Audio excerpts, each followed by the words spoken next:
I gotta say that your background's really cool. Yes, the lights and yes, well, in my humble abode of an apartment, you can't see the ground, which has all of my clothes still in my suitcase from my weekend. But yeah, this is our small apartment, and we have no space, no storage space. The bikes just live up there, and works great for a podcast. It really does. Thanks. He's great. Gives me that sporty look, you know. Yes.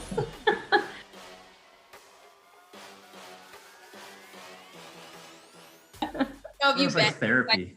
A ton of races, or like entering the more of the scene a bit more, or yeah. So like I started, when was my first Spartan? Probably 2016 was my first Spartan.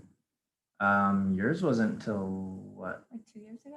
Yeah, 2018, 20. It would probably 2018 because like COVID throws everything off. I'm like, I know. it was 3 years ago, but 2 race years ago. Yeah. But yeah, and then the marathon, I mean, you've run a few. I only ran the one, and now I think it was like 2018, 2019 also. So yeah, we just love fitness, honestly. Well, it sounds like you guys do a variety of like running and CrossFit and OCR stuff, and that's all I love, like, that's kind of my jam, is a little bit of everything. I don't really special. Yeah, our like intro to this podcast, we talk about like, this is for like the hybrid athlete. So that's why we were like, oh, we have to have Corinna on. Because you like dabble in a little bit of everything. Yeah, which, I mean, for better or worse, I guess sometimes that doesn't come in, that's not beneficial, but then in other instances, it's, you know, it's been really fun and has led me to some cool opportunities. So yeah, it's funny you say that. Actually, I was just, one of my things that I had written down to talk to you about was one of your posts. It was before High Rocks, because you went into detail about like being a hybrid athlete. You know, you're kind of like good at a bunch of things, but you don't really excel at anything. And I can totally relate to that. I'm like, I can pick up a sport and play it. I'm not going to be like amazing at it, but I can kind of do a little bit of everything. And then I think it was like an intro, you saying you were doing the High Rocks Dallas, which you ended up doing fourth. And did you find that to kind of be your like something good for a hybrid athlete? Kind of. I mean, it was definitely, I think, I mean, it was cool in that I think at the end of the day, like, it's still a 4.5 mile run, and you know, but with all the fitness stations. And so it definitely evens the playing field a little bit, where like, you know, the really skinny mini only speedy runners who aren't training anything else, like, aren't going to excel no matter how fast you are. But you know, it's, so, I mean, in that regard, I think that was like, that's a really cool component of it. But yeah, after that race, I kind of felt like, man, I've been working on my running, so it wasn't terribly slow. But I also, because I've been focusing more on running, my CrossFit style or all the station stuff wasn't great. And so I kind of felt like after that race, now, mind you, like, I wasn't training really super specifically for that. Like, last year and coming into this year has been more of a focus on my nutrition. Like, I'm a dietitian, so like job, and, you know, like last year I had one race, had the Spartan Games. And so that was, you know, I really kind of put my head down. Training took a little bit of a back burner, still was there, but, you know, coming into this year, it wasn't like I was doing so much High Rocks training. So I felt like I just was a little bit in the middle, like, decent at running, decent at the stations, decent placement, like, you know, but but it wasn't where I would have wanted to be. But I do think that kind of style races is I would fit well with it, with that mold, but I just didn't train very well for it and prepare as well as I could have. The coolest thing, I think, besides having like a community that you know, I didn't really have beforehand. You know, COVID, I was doing a lot of running and solo training and like with my husband, but that's it.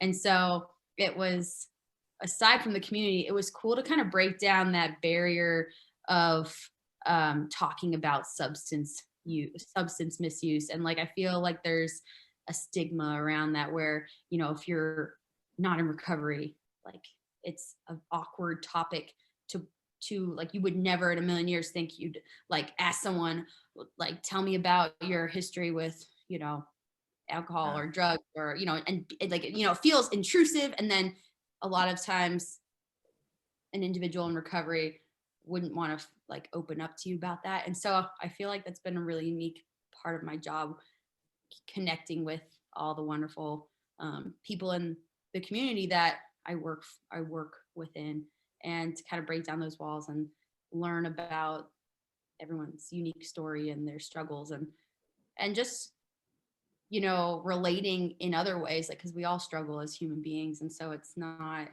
like, oh, your addiction, like your hardships, your challenges, like we all have those, and they're just like, they look different for everyone. And so it's not as much of a gap between the two as I think a lot of people think.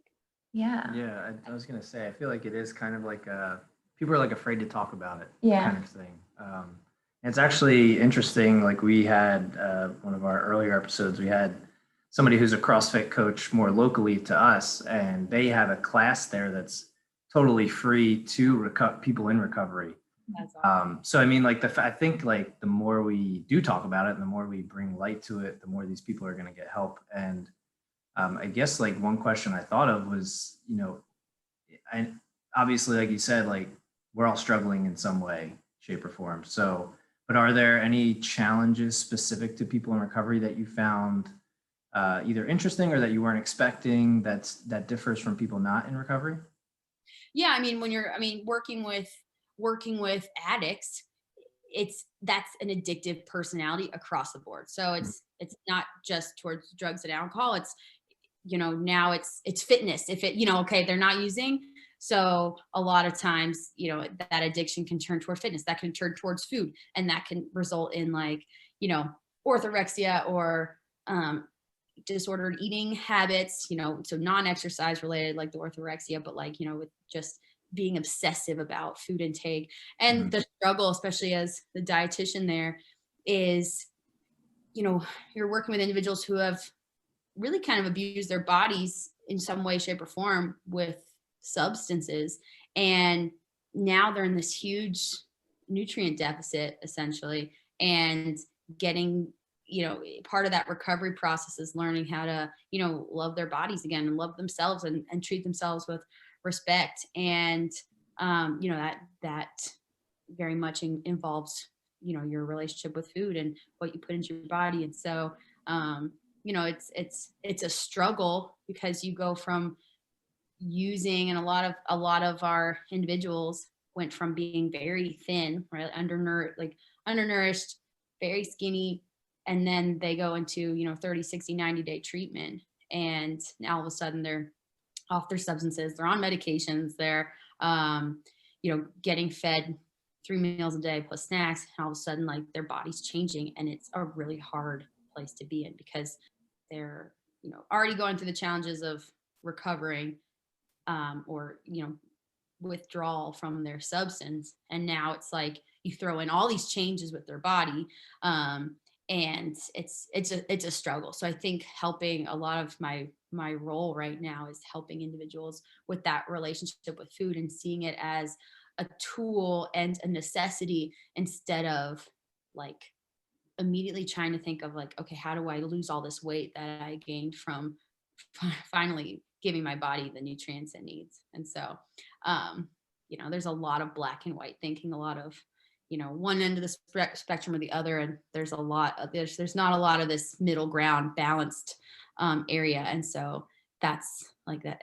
That's certainly an area of focus and a big challenge that I face on a daily basis with my work. Right. Yeah. Just like anyone else, I have seasons of nutrition where I'm like really dialed in, depending on, you know, what I've got going on and what I have up ahead on the horizon. But for me, it's never a quality issue with food. It's more of eating enough. It's getting the right nutrients at the right timing and prioritizing, you know, my meals and snacks throughout the day. And, you know, just like anyone that's I slack off in certain areas if that's not a top priority. And so, yeah, when I'm dialed in, I think it's a huge, it gives me a huge advantage, or it has the potential to do that. because there's plenty of athletes in our sport that are training a ton under fueling, and it's only a matter of time before injury gets them or they just start to see a decline in their performance. So having that knowledge certainly has the ability to give me that leg up. It's just making sure that, making that a priority and a focus. Yeah. And like, I know, food's good. You know what I mean? Like hot wings are delicious. You know what I mean? So like that in itself, like I could go to school for 10 years for dietitian, nutrition, all that kind of stuff. And I'm still going to look at those hot wings and be like, you know what? Today's the day. I'm going to get them. On the wedding night, I had pizza and hot wings, and it was it was perfect. I do not have, there are no foods that I'm like, I'll never eat that. I love all food, but I think the majority of the time I'm fueling for, I'm thinking about, how this food is translating to enhancing my, health, performance, and of course I like to make it taste good. So it's not like I'm just a robot trying to give myself just eating for performance and that's it. I have I get a lot of enjoyment out of food too. So it's a balance. Yeah. So it gets a little, there's a lot to there's a lot of thought that goes into it and planning, and you can't just wing it. So yeah. I feel like too, like when women hear carbs, they're like, no. Yes. Oh, believe me, that's a lot of my struggle with our female population. But, and it took me, I had to experience it for myself too. Cause I remember training for CrossFit Games, and I did regionals in 2017, and then regionals in 2017, we qualified for the games in 2018 as a team. And I just remember, I had my husband help me with my nutrition, because, just like anyone else, you're a little biased when you do your own nutrition a little bit. Like you're like, well, maybe I don't need that. And then, so I had my husband help me with it. And at first I was like, there's no way I can eat this much food. Like, that's ridiculous. And then, after a couple of days of it, it started to feel more normal, and I actually started getting really hungry, which tends to happen as your, metabolic rate starts to adapt to a higher intake that's more appropriate for your expenditure. And then I just remember kicking ass in my training. It was like a totally new me. I was like, what is going on? And it was the carbs. And I was just like, oh my gosh, like carbs knew me. This feels great. I never want to go back to whatever I was doing before. So it wasn't that I was certainly not anti-carb before, but I didn't realize just how much carbohydrate, I needed for, the type of training I was doing.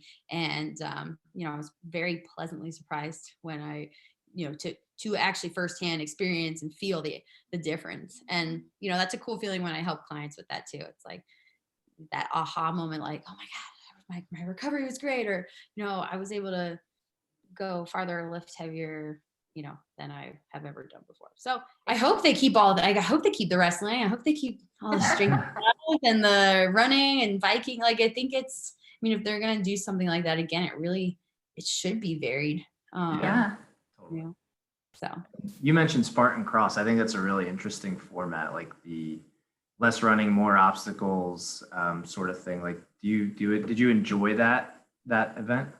Yeah, I really did, because I love obstacles. It's just the, it's the running that kind of gets to me a little bit, just because I haven't been training as much running, but I love some obstacles, and that was really challenging. I mean, our grip, I remember after day one, like our grip, I wore gloves to start because I knew that this is day one. Like if I dip, it's going to be a hell of a weekend. Right.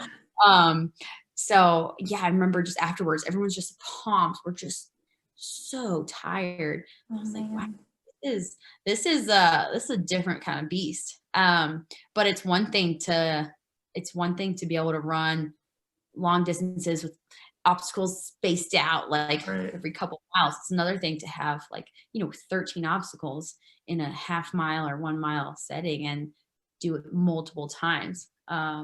So, it comes down to a lot of that grip strength and proficiency. Like, how long are you spending hanging on these bars? Can you move through it more swiftly? And I think that's a skill that is necessary in OCR. And some of these races, there's kind of a lack of obstacles. And more of a running component with some easy obstacles. It's like, no, like let's make these challenging, because I think that's what a lot of people really enjoy is, you know, having that challenge, that mandatory obstacle completion, or, you know, being able to reattempt. I think that's what's exciting and keeps people on their toes. I want to help educate so that individuals don't need me long term. It's more of like, let me get this really, like, let me learn a lot from Corinna, you know, in a couple months time, and then hopefully I set you up well enough to you can venture out into your world and make decisions that make sense for you and your training and your goals. So. Leave the nest. Yes. Can I backtrack real quick before we let you peace out? So you mentioned Spartan Games. Did they send any like invites out or anything yet? Or No, they haven't. So all I know is, like Matt said, it's happening. I'm wondering, like, well, does like do the first 3 guys and girls at least get a shoe-in invite? Because I don't know right. I don't know if they're gonna do some sort of. I can't imagine them doing some sort of qualification thing. Maybe like application based, because could be cool, because now a lot of people know about it, and so they can kind of, you know, people can submit maybe like a race resume or something. Because I know that they were pooling together guys and girls kind of last minute last year, but Right. you know, we kind of got a sense of, you know, what backgrounds would really do well in some of these things, and I don't know if they'll keep the same format or switch things up a little bit. But yeah, I'm hoping I get an invite again, and you know, can hone in on some of my weaknesses from there, and that would be really fun to do again.